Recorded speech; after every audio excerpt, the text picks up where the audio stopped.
مطالبات تسلیم نہ ہونے کے باوجود آزاد کشمیر میں عوامی ایکشن کمیٹی کا احتجاج جاری۔ مختلف علاقوں میں صورتحال کشیدہ۔ مظفرآباد جانے والوں کا قانون نافذ کرنے والے اہلکاروں سے تصادم، پتھراؤ، لاٹھی چارج، شیلنگ اور فائرنگ، 2 افراد جان سے گئے، بچے سمیت 2 شہری زخمی۔ چڑانکی مقام پر مظاہرین نے متعدد گاڑیاں جلا دی۔ امبور میں بھی مظاہرین کا دھرنا، سخت کشیدگی کے باعث مظفرآباد میں انٹرنیٹ سروس بھی معطل کر دی گئی۔ لانگ مارچ کے بعد شرکاء کا مظفرآباد میں قانون ساز اسمبلی کے سامنے پہنچ گئے۔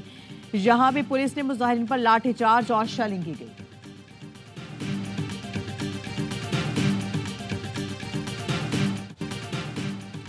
آزاد کشمیر حکومت نے عوامی ایکشن کمیٹی کے مطالبات تسلیم کر دیے۔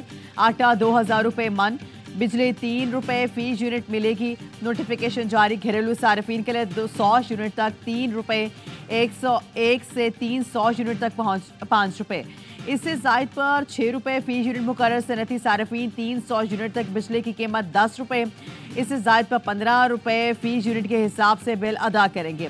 بجلی کی پیداواری لاگت میں کمی کا مطالبہ بھی منظور کر لیا گیا۔ گندم کی فی من قیمت میں 1100 روپے کمی کی گئی۔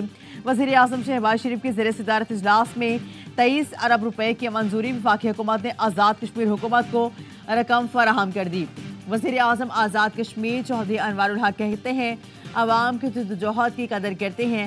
اب آزاد کشمیر میں صورتحال پرامن ہے۔ اخراجات میں کمی کر کے آزاد کشمیر میں انڈومنٹ فنڈ قائم کیا گیا ہے۔ مظاہرین میں شہید ہونے والے پولیس آفیسر کے لواحقین کے لیے 1 کروڑ روپے کا بھی اعلان۔ 9 مئی بہانہ تھا، بانی پی ٹی آئی نشانہ تھا۔ 9 مئی کو ہمارے 15 نوجوان شہید ہوئے، جس پر تشدد کیا اس کو قصوروار ٹھہرایا جا رہا ہے۔ پاکستان میں جمہوریت کا فقدان ہے۔ 9 مئی سے متعلق آزاد جوڈیشل کمیشن بننا چاہیے۔ اپوزیشن لیڈر عمر ایوب کا قومی اسمبلی میں خطاب، کہا سیکورٹی ادارے سیاست میں مداخلت نہیں کر سکتے، کوئی یہ ریڈ لائن پار کرتا ہے تو آرٹیکل 6 لاگو ہوتا ہے۔ اسلام آباد ہائی کورٹ کے 6 ججز نے خط لکھا کہ مداخلت ہو رہی تھی۔ بہادر عدلیہ کھڑی ہو گئی ہے، سلام پیش کرتے ہیں۔ پنجاب پولیس دہشت گرد اور گلوبند ہے۔ آرٹیکل 6 کا بڑا ذکر کیا ہے۔ ایوب خان نے ایک جمہوری حکومت کا تختہ الٹا تھا، نکالیں اس کی لاش قبر سے باہر اور لٹکائیں اس کو پھانسی کے اوپر۔ باری باری سب میں لگنا چاہیے۔ 1958 سے لے کے 2022 اس رات جب آپ کی کرسی پہ ڈپٹی اسپیکر صاحب بیٹھے ہوئے تھے اور آئین توڑا گیا تھا۔ جعلی فیلڈ مارشل کی لاش کو قبر سے نکال کر پھینک دی گئی۔ اپوزیشن لیڈر عمر ایوب کی تقریر پر خواجہ آصف کا رد عمل۔ وزیر دفاع نے کہا باری باری سب پر آرٹیکل 6 لگنا چاہیے۔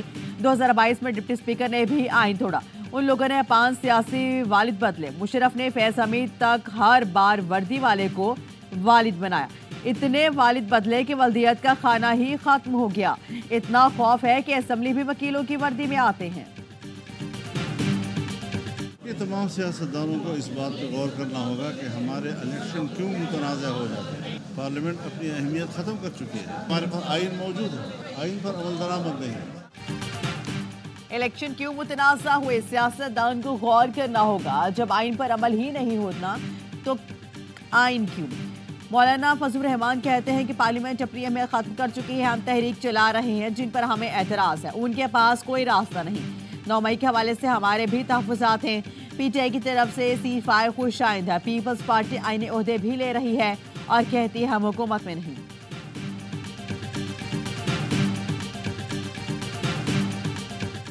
گندم کی خریداری میں ٹیکنالوجی کا استعمال کیوں نہیں؟ وزیر اعظم نے غفلت برتنے پر M D PASSCO RGM procurement کو معطل کر دیا۔ گندم کے معاملے پر اجلاس میں وزیر اعظم شہباز شریف نے کہا کسان کا نقصان برداشت نہیں کیا جائے گا۔ پاسکو شفاف طریقے سے 4 لاکھ میٹرک ٹن اضافی گندم کی خریداری کرے۔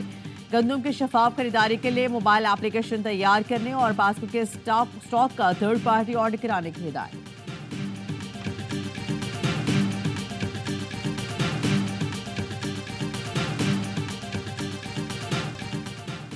مادری وطن کے دفاع کے لیے جان کے نذرانے سے بڑھ کر کوئی قربانی نہیں۔ ہماری آزادی سلامتی ان بہادر جنگجوؤں کی قربانیوں کے مرہون منت ہے۔ Army chief general Asif Munir کا شہداء غازیوں کی خدمات کو شاندار خراج تحسین۔ شہداء غازی ہمارے قومی ہیروز ہیں، شہداء کی قربانیاں ہمارے عزم کو مزید مضبوط کرتی ہیں۔ ہمارے شہداء قوم کے لیے امید اور استقامت کی کرن ہیں۔ جی ایچ کیو میں فوجی اعزازات دینے کی تقریب army chief general Asim Munir نے جوانوں اور آفیسرز کو فوجی اعزازات سے نوازا۔ شہداء کے اعزازات ان کے لواحقین نے وصول کیے۔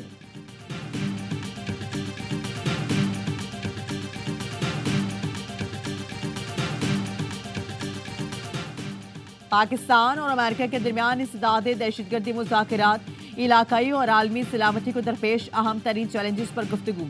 ٹی ٹی پی اور داعش خراسان سے نمٹنے میں تعاون پر زور دیا گیا۔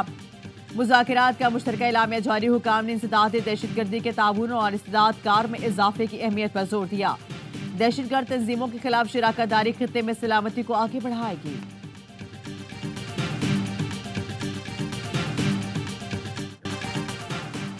ایران سے کاروبار کرنے والے ممالک امریکی پابندیوں کی زد میں آ سکتے ہیں۔ امریکہ کا بھارت اور ایران کے درمیان چابہار بندرگاہ معاہدے پر رد عمل۔ امریکی محکمہ خارجہ کے نائب ترجمان ویران پٹیل کا کہنا تھا، ایران پر ہماری پابندیاں برقرار ہیں اور ہم ان کا نفاذ جاری رکھیں گے۔ ایران سے معاہدے کرنے والوں کو ممکنہ خطرات سے آگاہ ہونا چاہیے۔ بھارت ان پابندیوں سے مستثنی نہیں۔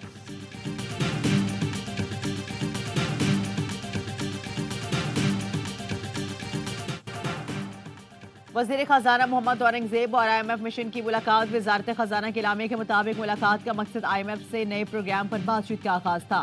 ملاقات میں governor state bank chairman F B R شریک ہوئے۔ ذرائع کا کہنا ہے کہ وزارت خزانہ اور آئی ایم ایف میں بجٹ اہداف طے پا گئے۔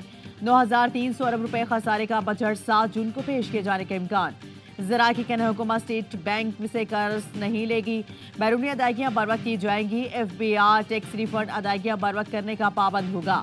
زر مبادلہ ذخائر بہتر بنانے اور ادائیگیوں کا انٹرنیشنل مارکیٹ میں بانڈز کے اجرا کیا جائے گا۔ درآمدات میں کوئی پابندی نہیں لگائی جائے گی۔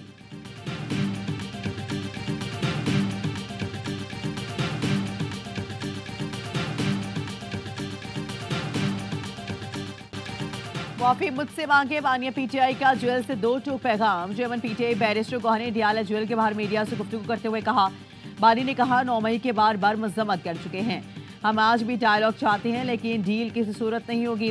ڈائیلاگ ملک کی خاطر کر رہے ہیں، ذاتی مفاد کے لیے نہیں۔ پی ٹی آئی کی گرفتار رہنما چودھری پرویز الہی نے کہا، پی ٹی آئی اسٹیبلشمنٹ کے مذاکرات کو نون لیگ سبوتاژ کر رہی ہے۔ بانی پی ٹی آئی اپنی ذات نہیں ملک قوم کے لیے مذاکرات پر رضامند ہوئے۔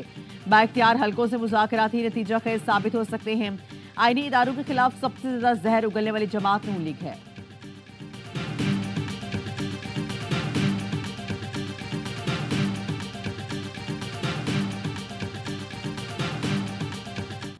آج بھی بانیہ پی ٹی آئی کو سپورٹ مل رہی ہے۔ سزا یافتہ شخص جیل سے پارٹی اور حکومت چلا رہا ہے، میڈیا کو زور میں گریبان دیتا ہے، آرٹیکل بھی آ رہے ہیں، غیر ملکی طاقتیں آج بھی ان کے پیچھے ہیں۔ سندھ کے وزیر اطلاعات شرجیل انعام میمن کہتے ہیں، اس شخص نے 100 بار پاکستان کی ریڈ لائن کراس کی، اس کا جو حشر ہونا چاہیے تھا وہ نہیں ہوا، یہ کہیں نہ کہیں آج بھی لاٹلا بنا ہوا ہے۔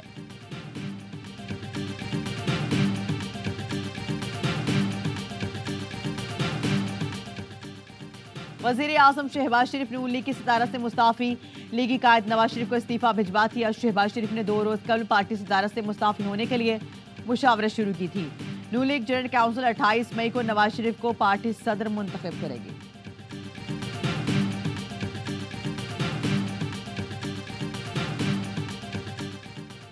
الیکشن کمیشن کو پی ٹی آئی انٹرا پارٹی انتخابات میں 7 اعتراضات۔ پارٹی نے 5 سال میں انٹرا پارٹی انتخابات نہیں کرائے۔ پارٹی کا انتقامی ڈھانچہ 5 سال سے نہیں، اب بطور جماعت کیا سٹیٹس ہے۔ انٹرا پارٹی الیکشن کے دستاویزات جمع نہیں کرائے۔ کیا پی ٹی آئی کی 31 جنوری کی جنرل باڈی میٹنگ سیکشن 208(3) کے مطابق تھی؟ کمیشن نے پی ٹی آئی کو سوالنامہ بھجوا دیا۔ ای سی بی نے پی ٹی آئی کے رجسٹریشن پر سوالات اٹھا دیے۔